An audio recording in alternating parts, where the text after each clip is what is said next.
నిర్మల్ జిల్లా బాసరలోని టాక్లీలో అమానుష ఘటన జరిగింది. మంత్రాల నెపంతో వృద్ధ దంపతులపై గ్రామస్తులు దాడి చేశారు. చంద్రగ్రహణం సందర్భంగా చేతబడి చేశారంటూ పోసాని రాజన్న దంపతుల ఇంట్లోకి వెళ్లిన గ్రామస్తులు వారిని బయటకు లాక్కొచ్చి చితకబాదారు. ఈ ఘటనలో దంపతులకు తీవ్ర గాయాలయ్యాయి. గాయపడ్డ వారిని సమీపంలోని ఆసుపత్రికి తరలించారు. తాము మంత్రాలు చేయలేదని చెప్పినా వినిపించుకోకుండా దూషిస్తూ దాడి చేశారని దంపతులు కన్నీరు మున్నీరయ్యారు.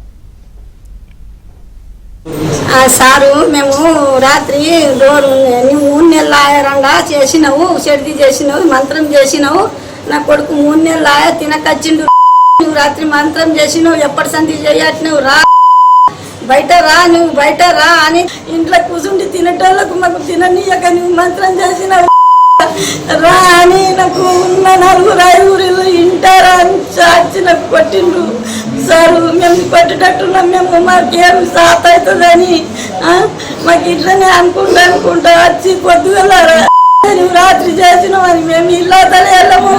మాకు ఇంట్లోనే ఉన్నది అంతా, మనకి ఏం తగ్గ ఉన్నది అని ఉన్నది 2 బిగాలు తినుకుంటాం. అది మేము నా కొడుకులు ఇస్తారు, మేము తినుకుంటాం ఉంటున్నాం. మాకు సాత కాకుండా అయితే మాకు గిట్ల చేసిండు సార్. మాకు బాగా దెబ్బలు తాకినాయి. మాకు